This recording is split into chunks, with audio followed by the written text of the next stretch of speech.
What is up, Partner Up? We're back. I'm not letting Isaac take my line like he did last week. No, thank you very much. And last week's was a blast, Isaac. I listened to it this morning, so thank you for taking me like down the journey of like the partner-led, like how we got to PLX. That was a blast. I had a blast last week.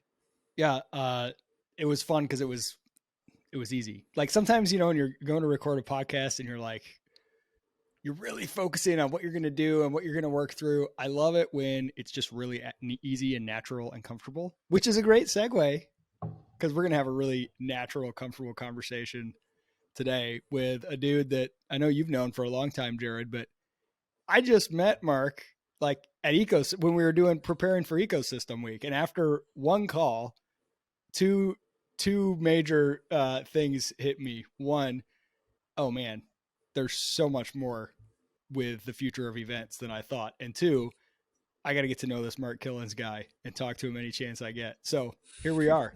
Mark, how are you? I am well. Thanks for having me on the show, guys. It's nice to be talking to two people that get it. I remember our first conversation, Mark, because I remember Julie Hogan texted me and she's like, we're interviewing this guy for head of content at Drift, and he's awesome. He did it at HubSpot. He did inbound. You got to talk to him. You got to talk to him about partner and like all the things you want to do. And I remember that convo. I think we talked for like an hour because it was nighttime. Mm-hmm. It was like probably winter time because I know the days were shorter. You were in Boston and I was in St. Pete, and I was walking around the house telling you about all this stuff. Like I got this conversational marketing blueprint that like is XYZ. And I mean, Kilens, like we worked together at Drift for a minute. So it's so good to have you. It's going to be a fun, awesome convo. Now you're at Airmeet, CMO. Yes. Yeah. I'm excited to have this conversation. And one thing that you and I both geek out on, if you will, is mental models and frameworks. Mm-hmm. All three of us. I think we'll talk a lot about that today. We'll zig and zag in this conversation, but yeah, I mean, I have a suspicion that will give you folks listening some things you can like take away and apply like right away. Because that's, I think, the best part of these conversations, right, guys? It's like, yeah, you can have the stories, you can talk about learnings and lessons, but like, how do I go take something from this and do it tomorrow? That's my goal. Heck yeah. That's why we got Mark Kilens, everybody. So for those of you who don't know Mark Kilens, Mark, I would love to just the super brief what you did at HubSpot, because you were there 7+8 years. How long were you at HubSpot? Just almost 9, 8.5-ish. Yeah, almost 9. Yeah. 8.5, 9. Wow. Yeah. And so you built the content and community at HubSpot for inbound and then writ large, like came up with a flywheel. Yeah. I mean, my claim to fame is like HubSpot Academy, I guess.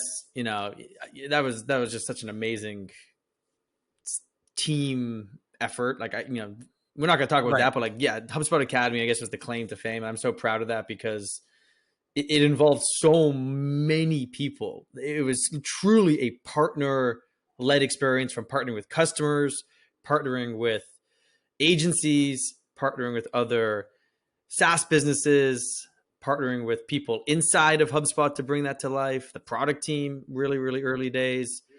I mean, it was truly everything you guys are talking about now with like partner-led. It was such an embodiment because we created it with the help of so many people inside and outside the business. And then, yeah, I was doing that for a long time. Went to Drift, headed up content and community, extremely partner centric. I basically told the team when I joined Drift, like, we're never creating a piece of content without the inclusion of some type of partner, a customer, another SaaS brand, someone or some entity, an agency, right? Like, yeah. and you probably, you can attest, that's what we did, right? So yeah. And then like we partnered on something that, we did Academy right out of the gate where we did the blueprint, and we had thousands of people get conversationally marketing certified. We didn't do it as good as HubSpot, and it's hard to do it as good as that. But I think today, Mark, what's so cool is to see you zoom out and ascend to the title that you should have been at all along, in my opinion, which is CMO of a company called Airmeet that we use during Ecosystem Week. And I think we've all started to collide around the same thing, which is that go-to-market is changing fundamentally from like not overnight, because COVID shook up a lot of stuff, but then the markets have gone to not so great. Like, Bank of America just downgraded Apple. Facebook announced their first mass layoffs. Mm-hmm. Like, inflation's persisting. They're like, oh, it's transitory. It's not going away. It's like, no, we just had the last read and it's still there at an all-time high. Things aren't looking great, meaning the traditional demand waterfall is falling by the wayside to something else, or it needs to be stacked. And there's all these led things, like we said, like partner led. You're talking about event led. Maybe we could start unpacking it there from the CMO standpoint. So we have mostly partnership, leaders and partnership practitioners, listeners. Mark, you're sitting in a marketing leadership role at a awesome hypergrowth company. How do we build some empathy between the people in the partner land and what the CMO's job is, given the current climate and all of the things that are being thrown at CMOs, like community led, partner led, event led, sales led, market, content led, which is inbound. Maybe we start there. Yeah, I mean, you're talking about like how do you go to market these days, right? And like in the traditional sense, the go to market, like way back when, was just like sales led growth, right? You would go knock on people's doors, you would do outbound, you do the phone call, right? It's kind of like what inbound pivoted against, right? The enemy was outbound, aka sales led growth, right? And then there was this idea of content led growth, aka inbound marketing, and that really sprung up. And then you kind of saw the next wave, which was product led growth. Which is another go-to-market, right? So now you got 3. Now you're seeing things like you just mentioned. I call it event-led growth, community-led growth, and partner-led growth. And I actually think all 6 of those things kind of play off each other in a way. But in my opinion, and we can unpack whichever ones you want to unpack, but they all are distinct and different. And if you look at like just a business like HubSpot, for example, right? Started off being sales-led, and in content led, right? Like, inbound marketing. And then they added product led growth into it, right? It was probably, 2014 ish. We did that. They added partner CRM inside. Yeah, exactly. They added partners though, even sooner than that. They added partners with the first one launching, I think it was 2008, right? With PR 2020, Paul Reitzer. I think it was the first. Yeah, I mean, it was early. Yeah. It was early. I mean, we've told that story with Caputa before, which is a great episode with Pete, just kind of hearing like that, how Halligan was trying to fire him and Dan Tyre was, I don't know if I could actually say that, but Dan Tyre was protecting him. Like, no, I think there might be something with agencies and, it's $100 million business by the time Pete left alone. Yeah. So that was the third thing, right? So they sales led, content led, partner led, then they did product led. At the same time of doing like product led, we were doing this thing with HubSpot Academy. I would call that more community led, right? There was content, but like it was fostering a community, right? We can unpack what community led is. Let's unpack that for a minute, because in the past month, Mark, we've had some really interesting things happen around community. Like speaking of HubSpot, I don't know if you saw Yamini's keynote or Dharmesh's keynote from Inbound this year. Saw both. And I'm talking to Kip tomorrow from HubSpot. It's the age of the connected customer. Mm-hmm. Right. So it's all about community. So, which it's, we're being semantical, right? A bit, pedantic whenever we start to define community, but really like I define ecosystem as community, which is individuals with a shared professional interest, and partners, which are accounts with a shared commercial interest. Right. So like partner, ecosystem, community. I mean, this is a triangle to the same thing, meaning these people don't necessarily work at your company. They're not necessarily customers. They're something else, right? Can I disagree. No. There's an umbrella for that as well. Okay. What I'm saying is there's more people that are community members and there's more people that are partners than there are customers or employees if done right. So let me ask a question. That now right? I'm starting to Jared's maybe I don't know, working his magic on me too much from these conversations, but I've heard you say before, Jared, yeah, we should eliminate partnerships department, and it's kind of tongue in cheek, but what you mean there, I'm starting to get is really powerful, because as Mark, you're listing, you have sales led, which is outbound, you have content led, which is inbound, you have events led, you have. When I hear all of those, I think every one of those. Partner led is not its own separate strategy. Every one of those is like bolstered by a part. So outbound, co-selling with partners. Okay. Tell your whole outbound. You need all of those teams and all those approaches. Tell all of them to partner up on it. Have your sales team co-selling, have your marketing team, your events strategy, do events together. Your content strategy, like you said, always have them involved in your content. If you got a community led strategy, right? Have other partners in that community product-led growth. You're doing it with partners. You're co-innovating. You're working on integrations heavy. So it's almost like a way to get better ROI from each of those approaches by having each of them with a partnership component injected into it. Is that fair? Or does partnerships need to be a standalone separate strategy?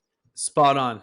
I mean, it'd be a great visual to create, right? You have the partner-led piece underpinning those 4 pillars. And then I think community is the thing that all 5 of those things creates, right? That's the ecosystem then, right? Like, if you can get all 5 of those cylinders going, though, that community and that ecosystem is going to be in such a dominant position.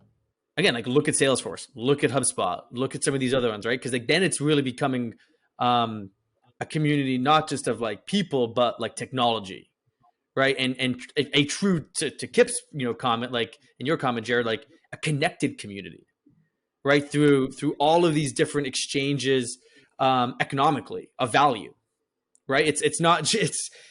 And that's the key, right, to a thriving ecosystem. It's the economic incentives that are created and the economic value that's created between its members of the community, of the ecosystem. Yeah, I mean, you even have like true ecosystem leaders start to measure the value of their company not in terms of revenue or market cap, but it's it's ecosystem value. Like every year at Dreamforce, it still surprises me when Benioff gets up on the main stage and he talks about the ecosystem value of Salesforce. Yep. Like that to him, that's the most important thing. I mean, what an incredible thing to talk about the Salesforce $1.6 trillion ecosystem. Like, whoa. I mean, it's an economy. I mean, it's like it's like an economy. It's like a GDP almost. Yeah, it's a GDP in a lot of countries. Right.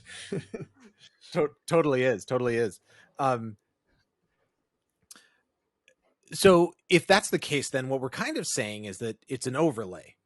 Right. So that's a word that a lot of SaaS people will be aware of. An overlay is where you have specialists inside of a department that are taking a function for that primary, so for example, a good example of overlay would be like partner marketing, right? So there's someone in the marketing org that's focused exclusively on the experience of marketing with partners, right? Or you might have a community marketer or a customer marketer, right? Same thing can happen in sales where you might have like a partner, account manager, right? Or channel account manager. Across each department, there's these specialties that could kind of be developed that give some dedicated focus to the executive, but it's not siloed inside of a department. I mean, I think we, Mark, whenever we were working together at Drift and we were like, conversational marketing blueprint, the, revenue acceleration maturity model, like we built that with LeadMD, which was a partner, right? Mm-hmm. Anytime that we worked together, we kicked ass, but our teams weren't quite integrated, right? Because why? It was like a department. It was like, okay, let's get Nick Sal. Like, can we get him into your team? Can we get him in your? We actually had to fight that for like almost a year. Not fight because it's not like Drift was doing anything against us. It was just, it wasn't built as an overlay from the start. So if you're sitting from your CMO seat and you're seeing this overlay thing start to happen, how do you think about building that funnel or that operating model with these other components in it? So like community partnerships. It's a great question because like each of those 6 things we talked about, there's 6 of them. Each of them should be thought of as a strategic initiative or imperative at a company, right? Like think about this, right? When you start a company, when you're trying to grow a company, when you're trying to just sustain a company or keep a company surviving, you always are thinking sales led, right? Like you always try to sell yourself out of it, right? But today it's no longer enough to be just sales led. It's like I'd be shocked to know of a company that just goes to market with a sales led outbound motion, right? Today, especially, you could get away with it. Even 7 months ago, you might have, but like right now, oof. Yeah. So like, you have to have at least one of those other things going on. Like even small businesses will have more than one of those things going on. Like think about a small business in your community. I bet most of those small businesses have some type of partner-led motion along with sales-led. Too, I live in rural Tennessee, like it's a country town, and it's pretty small, but there's a powerhouse gym. So you go to the powerhouse gym, there's a little cooler in the front, and the cooler has a sign on it that says, "This is from Tennessee grass-fed beef. Here's your pickup location. if you ordered. It's a place that's in a town an hour away, and it says go to tennesseegrassfed.com/powerhouse10. You get a 10% discount, and you choose this as your pickup location. They're a local small farm an hour away, and they're using Powerhouse gyms as a distribution and a marketing channel, right? Where, like, what a brilliant idea. They're not big enough to have a storefront. They're not going to get picked up by Kroger or any of these big brands, but they figure out who's really interested in a bunch of grass-fed protein and health and fitness and all this stuff. People at the gym, let's see if they'll put a freezer in each of their locations and people can have it. And we go make one drop and it reaches everybody in this area. I mean, I saw that and I was like, partnerships everywhere, man, you know? Oh, I mean, mine's even smaller than that. My wife has a small business. She's starting back up now that she's almost, well, it's 4 months after her second kid. And literally today, she just gave our doctor, who, you know, it's not like one of these, like, you know, big establishments, but like it's a cool, that's a whole other story. But like, it's a doctor that like will actually come to your house for some house visits, and like, you know, she's in office as well. But she's got a lot of clients that are also expecting mothers, or you know mothers that just had a baby, and she's giving her like a literally stack of 50, you know, printed off one pagers about the services she offer, and she's gonna hand them out to clients. This doctor to clients who are like, you know, my wife's business, and she can help them with, you know, pre and post, you know, nutrition for their babies and for their mother. Everywhere. Like that, it's a partnership right there. You know what the original partnership directory you just made me think of is, you ever been to a small local restaurant and they got the bulletin board where you can stick your business card? That's that, yeah.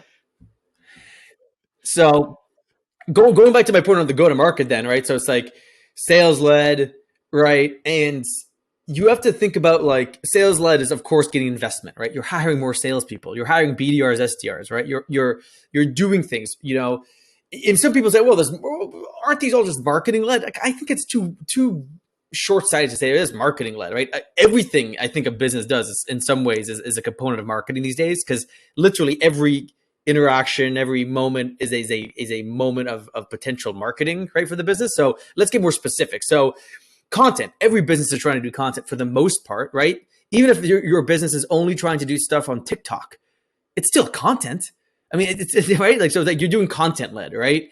And when you think about like a business who is raised venture money, or a business that's even bootstrapped, you have to make sure that like the executives of that business understand the importance of these 6 motions and how they're different and how to best utilize each one. So we're not going to have time to unpack each 6 of these things in this call. And some of these are much more well established, right? But I think the 3 that are the least established, event-led growth, community-led growth, and partner-led growth, are the ones that have a massive potential to help in many ways these 3 that are more established. Product-led growth isn't that established, but it's still much more mature.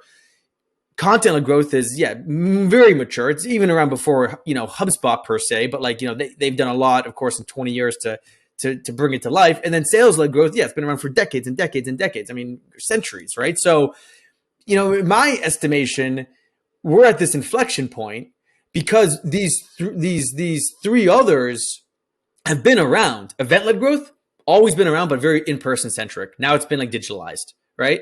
Great. Now we can lean into that. Partner-led growth, you both just brought up the point. It's always been around, but like no one's really been teaching people about it. Just like with content-led growth, inbound marketing, it's always been around, but no one put like a framework to it in the digital sense, right? Or in a sense that made sense from go-to-market standpoint. And community-led growth, of course, that's always been around, right? But again, like, how do you take that idea of like community, which is nebulous, and turn it into something that has structure? That's this mental model, that's this framework that actually helps a business get to repeatable outcomes, right? So I'll pause there. Yeah, it's educating your fellow executives, you know, on the C-suite, Mark, on the first principles, the mental models, the things to think about, because those, by their very nature, partnerships, community, they don't flow through an operating model the same way, right? So demand gen, I mean, you could talk about demand gen versus like demand creation, right? Like, so Chris Walker, you know, Refine, like he blows up on LinkedIn all the time talking about these 2 concepts. And he has a pretty good point, is that a lot of marketing companies spend a lot of money on demand gen, which was actually demand capture, not demand creation, right? I saw a post from a fellow HubSpotter earlier today that we're talking about Pete Caputa, where he was talking about this exact same concept and how much of a shift it is to go, oh, I need to do demand creation, not demand, capture. These are entirely separate things. And then you throw partnerships into it. Well, that just made my model break more. Then you throw community into it. Now, what the hell are you talking about? What's the ROI, the throughput? What's the, all operating models I've ever seen, Mark, have A and B, right? A and B. It's like A plus B equals C, A plus B equals C. There's this other delta. Go ahead, Isaac. I know this one. I have a theory I'm developing. I think, and Mark, you're going to love this. You're going to love this. I think events are the bridge.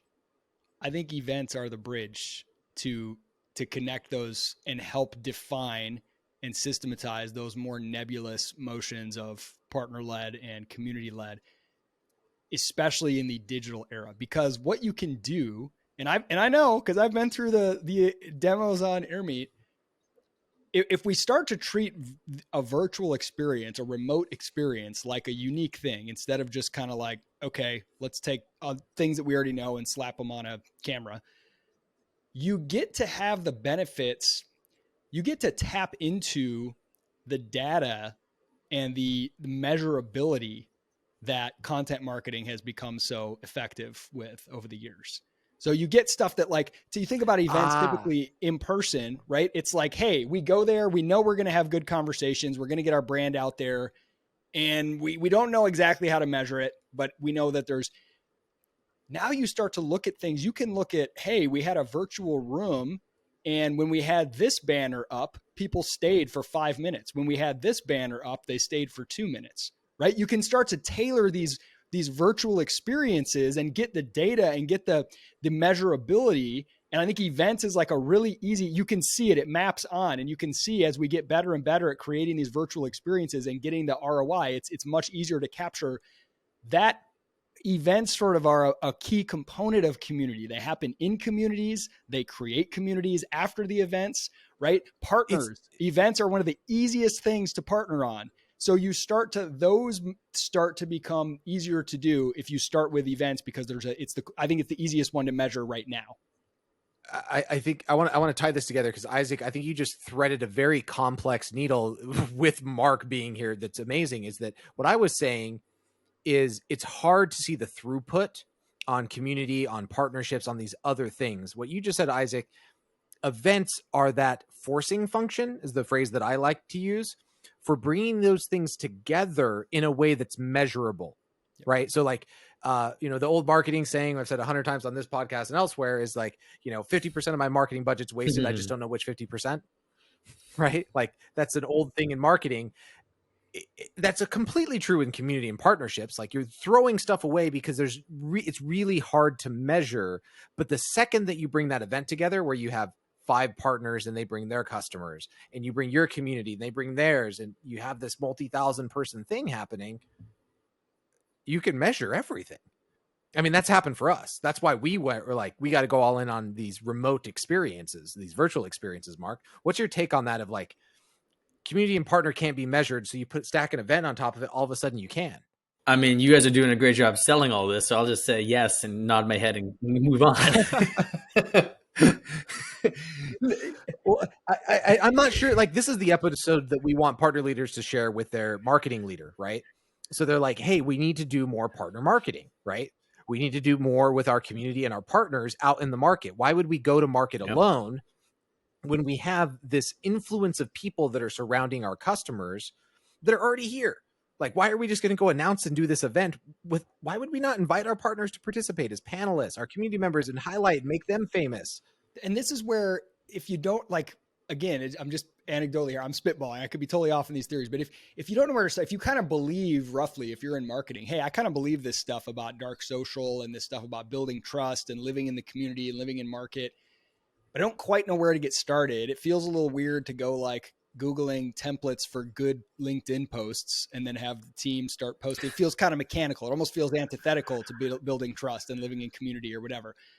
What's really cool about events, and you reduce the risk when you partner with someone because you both get to tap your audiences, you reduce the cost, you get to kind of, it's easier to hit your minimum threshold. But if you're new, you do events, you have this ability to, that translates into community content and partner type content. So we have this all the time. We're in an event and the chat starts blowing up with amazing comments or amazing clips.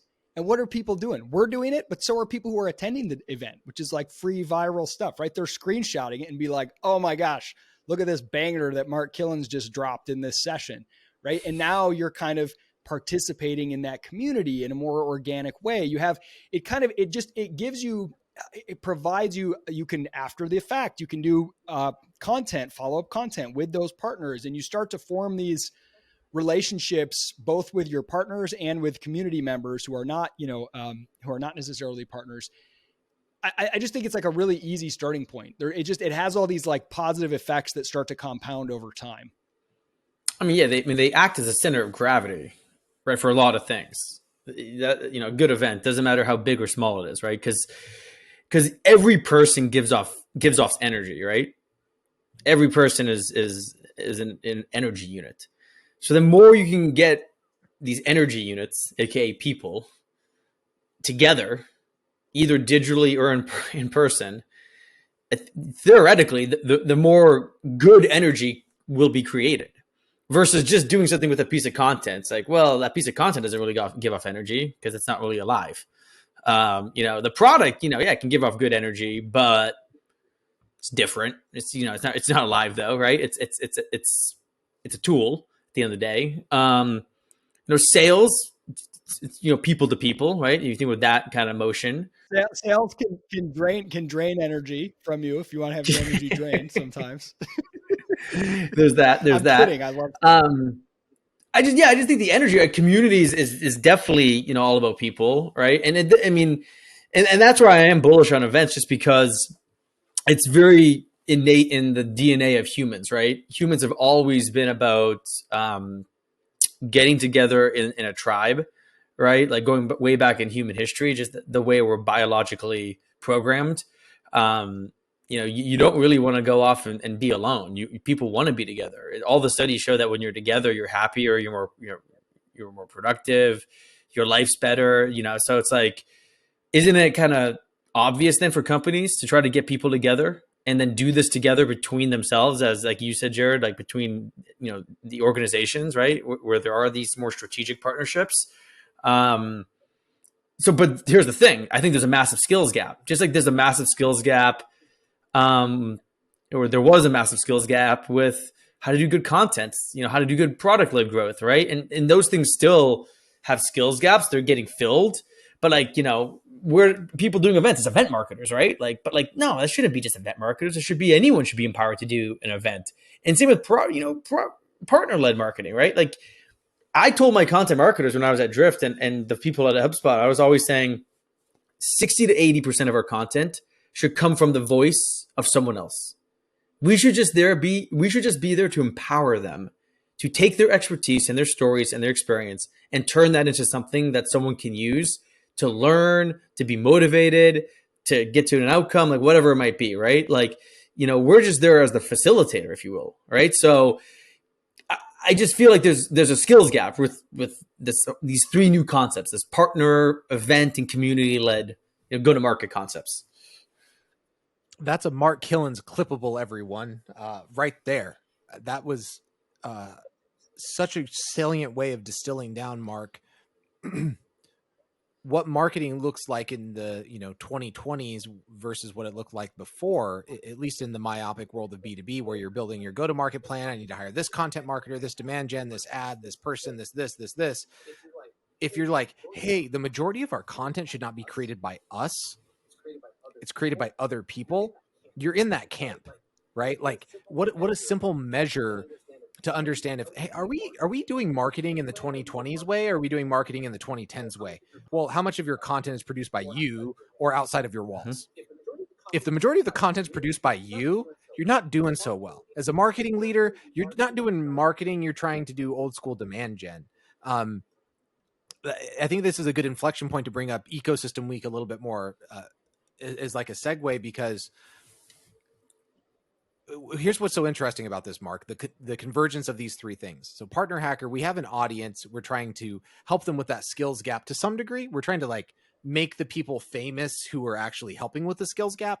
So we're not doing the coursework per se, but we are, shout out Fernio, shout out Partnernomic, shout out partnership leaders, all these people that are building coursework, right? Like we want to highlight them, right? And bring that to light for them and help bridge that skills gap. But we did this event, Ecosystem Week, and we ran on AirMeet. And this actually legitimately is not an ad for AirMeet. Like we're just geeking out on this because it was so fun. And we went, that was interesting. Whenever we put Partner Stack and Partner Hacker together, we both did better. And you did an interview with us, Tyler Calder, the CMO of Partner Stack, Isaac and me. And what Tyler said, the CMO of Partner Stack, who is in a partnerships company, by the way. So like his mind should be as open to partnerships as anyone, right? Partnerships, tech company, CMO. And what did he say in that interview that I don't think he'd said ever before that? He said, I'll never do another event alone. Whoa. So if you're a marketing leader and your partnerships person has sent you this, think about that. Mark Kilens just told you, don't ever try to be the person producing the majority of your content. And then you have companies that are like, why would you ever do an event alone? I mean, it actually makes no sense whatsoever. I mean, that was the easy rev growth at Drift, Mark. Perfect example, right? Like, could have we drove that reg by ourselves? Yeah. I mean, without outreach, demand-based sense. I'm just gonna no. I mean, no, you're always, I mean, and this is where it's interesting, right? Like content marketer aligned to that, salesperson aligned to that one. You can get that idea, right? Growth marketer, right? Product growth, right? You have event marketer, the classic definition, right? Community marketing manager, but like partner marketer, right? And like, I think partner marketer and like, what's the other one that's like not related to, really any of these, but it's more related to maybe product led growth, but it's definitely sales. Like sales led is like the product marketer. Product marketers are like in an envious position because it's such a, it's a hard skill set. They're in high demand, et cetera, et cetera. Like what we need to do on the partner marketing side is like, is partner marketing needs to be an integral function within the whole marketing team. It can't just be this thing off to the side. Right. And that's like, I think that's the thing going back to like what you were saying with like, say, Nick, who's amazing, who I worked with at HubSpot and Drift, but like, we were trying to build the business case, say we really need this person. When in fact, if we thought partner led first at the strategic executive level and made it an imperative, an initiative, then never would have to be really a business case to be built because it's obvious. Like just like how you would have an obvious thing when you think about content marketing or product marketing, right? You would hire those people, pretty early and often, right? So it's like, and maybe you would hire, the partner person even before all those people. Because if it's so embedded into your go-to-market as like a thing that hits on all of these different cylinders of your go-to-market, wouldn't that be one of your first 3 hires? That's another way to look at this too, potentially.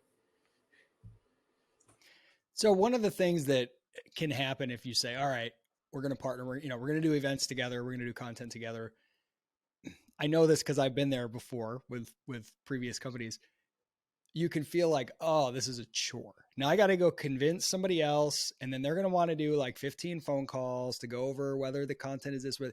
And one thing that I have learned, and I'm curious both of your takes on this, because your point, Mark, about when you get people together, it adds energy. And I made a joke about salespeople, but there is a type of time where you can get together with someone where it drains energy. You can get off one of those calls where you're like, I'm so tired, or even looking at your calendar and you're like, call. And then you see a call and you're like, I don't want that call. It's like, it's already draining my energy. So I'm curious how if you're going to do this partner-led approach, you can't hate it, right? You're not going to succeed if you don't like it. And so like, and if you're dreading working with a partner, or if they're a net drain on time and resources and energy, they don't add energy to it. So how do you figure that out, especially early on? And I'll just give like a simple heuristic that I have used, but I'm curious your thoughts. Like when I stop and think about the people that I genuinely look forward to seeing in my inbox or getting on a call with, it's like, yeah, okay, let's start there. Let's partner with the people that it's enjoyable to talk with, because that'll be easy and it'll be fun. And you start there. and you kind of go from there. And I've just often found myself overthinking it. I'll be like, oh, strategically, who makes the most sense, and doing some convoluted thing to try to connect with someone. And it's just like draining me and it's not working. And then just looking around and be like, wait, who am I already talking with all the time that I love talking with? Oh yeah, let me just text them. Hey, we should do something together, right? So I'm curious from both of you, if you're going to do this, how do you pick? Because you can't be doing it if it sucks, if it's a drag.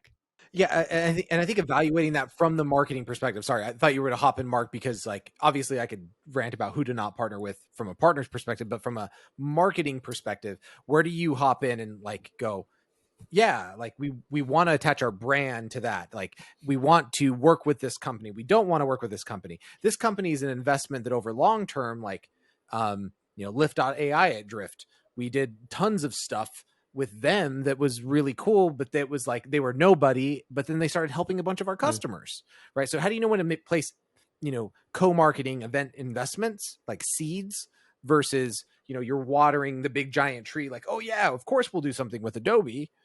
Well, maybe not. I don't want to say anything bad about Adobe, but I don't know if that's a different beast, right? So to me, it's about stage a company.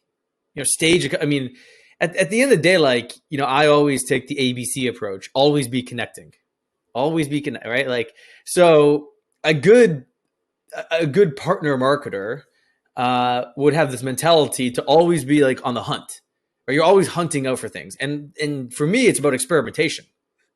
It's like a classic, like, 2x2 or XY axes, right? And you have, what's the risk? What's the reward?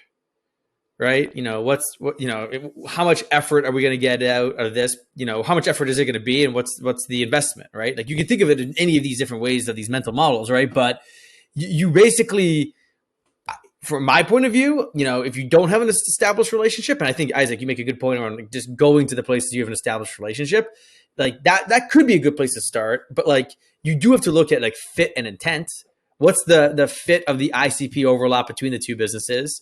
And what's the intent of the buyers that each business is going after, and like how complementary or not complementary is it? Well, I want to interrupt you there, Mark, because do events break down that wall? Like I'll give you a perfect example. Like we're doing this event, which we've not formally plugged PLX Summit yet. So plxsummit.com. That's obviously what we've been talking about this entire time, which is going to be hosted on AirMeet. But there's a handful of there's actually, we have what, Isaac? We're going to have over 100 speakers at this event. It's crazy. It's wild. And we have all these other companies. But what's so crazy is some of them, Mark, you would say aren't a fit from the 2x2 that you just talked about, but they can contribute something else, which is content, right? Like I heard this on the All In podcast the other day of like why media companies are so popular right now. And that's because content is the product. It's not an afterthought. So for Partner Hacker, for Isaac and me, content is the product. So whenever we put on an event, if I'm able to take a literally one person startup, like ICP overlap, all of that, no, you would look at that from all the lenses of they're leeching off of this event, right? They're going to get leads, or they're going to do something else, or they're getting brand recognition. No, like I actually want to platform them because they can create really good content.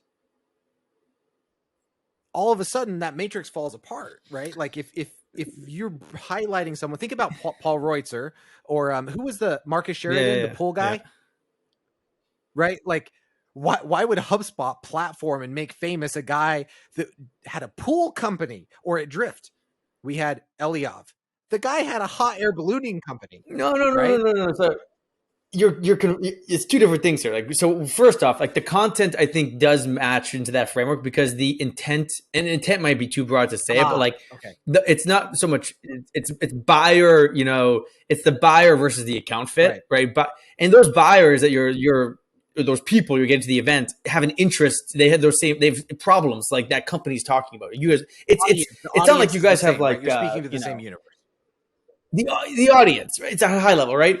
But then you're talking about like, Marcus Sheridan is an example of like customer partnership in terms of the belief system, The best partnerships are when you get down to the company and or the individual, whoever you're partnering with, fundamentally has such a similar, if not the same, belief system that you do, and that's when the magic happens. And that's maybe what's going on with like between Partner Hacker and Airmeet to some extent, because I think we do have very similar belief systems here.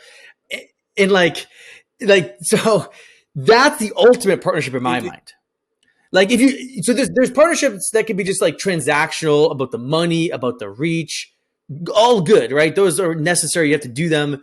But the magic happens when you take those things plus the belief system alignment, and you're creating, you know, the 1 + 1 + 1 = 10. I don't know, some, you know, whatever you want to call it, kind of equation. Isaac, I'm not sure that we've ever talked about believing in something bigger as the core tenet to partnerships. Ironically, like when Mark just said that, that was such a good clip. And I'm like, how has that not been something that we've directly talked about?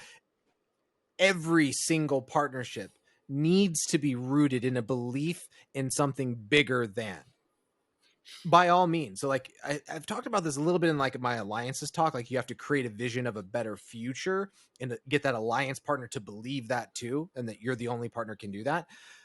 But in general, like if you're talking about an event, like I don't know, you're going to go do whatever. You're going to go talk to your marketing team and you're going to go, hey, we need to do more marketing with our partners. The event's the forcing function where you go, well, what the hell do we stand for?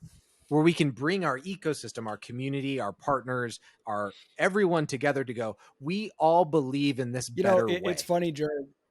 And it should have nothing to do with you. Well, so for all my years in the career space, one thing that I tell young people all the time is if there's a company that excites you, maybe it's a product you use or whatever, but you love their mission, you love their vision, you're totally aligned with their philosophy, wouldn't you rather work there? And sometimes this thought like doesn't even occur to them. Like, oh, I guess I love this company. I've been a fan. I stand on the outside like a fan of this company.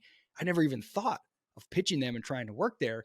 It's like, you're going to do your best work and you're going to feel the best if you're working somewhere where you're excited and you share that. That's just the same. It's just the same with partnerships. Like if you come across companies and you're just like, every time you see their stuff, you're like, oh, I love it. Every time you hear somebody from there on a podcast, you're like, yes, they're speaking our language. Like get on the phone, make a call. That's, you know, like that's sufficient reason. That's the best reason to start exploring a partnership. If what they're doing excites you, and that's kind of getting back to Mark's point about like, you know, the net addition of energy, the strategic component, the financial component, those all have to make sense. Just like when you're hiring an employee, like love for your mission is one of the greatest things ever, but it's not enough. They need to have the skills necessary to do the job, but it's the part that oddly gets neglected often because people kind of like systematize and focus on whether there's a fit and overlap in this way and that way. But like, just start with that question. Does this company excite you? Are they speaking your language? Do they have the same point of view that you do about the market and about, you know, where things should go? It's definitely the place to, it's definitely a place to begin. I mean, it's a classic, like start with why situation, right? Yeah. But I think, you know, you over engineer things to focus so much on the science, right? It's like, oh, well, like, no, let's talk about feelings. And actually the crazy thing is like a lot of companies though, you know, can't articulate their belief system that well. So like for the marketers listening, one of the first things I did at Airmeet was I sat down with the CEO and the other co-founders and said, we have to articulate what we believe. And we have to then articulate our beliefs into a simple 2 or 3 word statement, AKA tagline, that can articulate the value of that belief. And that's how we came up with Join Together. And that's how HubSpot came up with Grow Better. Because I witnessed that at HubSpot.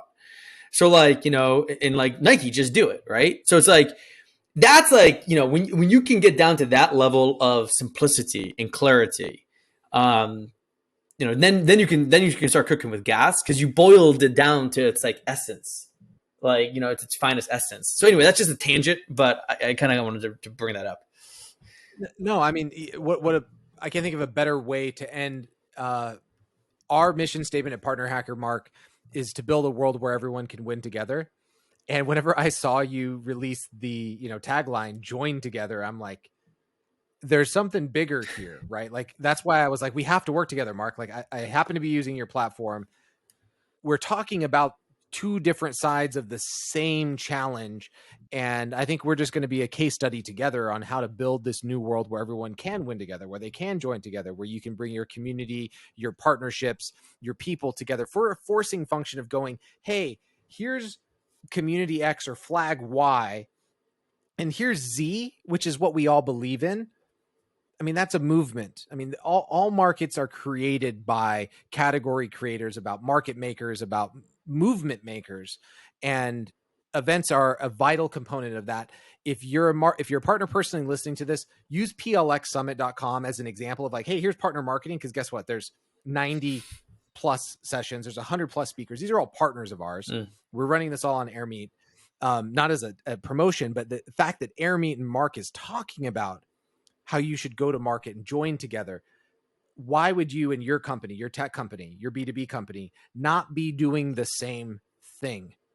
It's the easiest starting point for partnerships, in my opinion, is partner marketing and partner events, where you have an event, say, hey, here's what we believe in. And then you bring the people to that event that also believe in that. All partner marketing, all partner-led marketing should start with exactly that.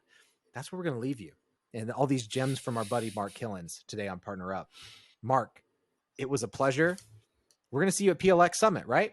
You're gonna be, we're gonna be there on marketing day and giving you all the other actual tactical, like we're gonna get down to presentation format, secrets. I got a fun talk coming up too. Check out the title on the website. Is the website is the content live yet? I don't know. I don't even know. Oh heck yeah! Let's see plxsummit.com. Yeah, it's No. I know that, but like the agenda, the whole agenda, like everyone's talk. Oh no, agenda. Version 1 of the agenda will be live about the same time that this comes out. So yeah, roughly, yeah, actually. Love it. Go check it out because 90 sessions. I mean, yeah. I'll leave you with this: like join together to win together, grow together, right? Like there's lots of ways you can slice that onion. So. Amazing. All right, Isaac, as always, Mark, great to see you again, my friend. Great to see you again. I'll leave everyone with, no one knows this about Mark Kilens, but this is Mark's signal. That's Mark's signal. That's when you know Mark Kilens is in the house. It was the bird emoji. The parrot. Yeah. That's it's a parrot. Yeah. Yeah, so around the Drift offices, you would just hear like random caw, and then you like knew Mark Kilens was doing something with a crowd of drifters or something. So, all right, PartnerUp, thank you so much. We will see you at the summit, plxsummit.com, and on the next episode of PartnerUp. Peace.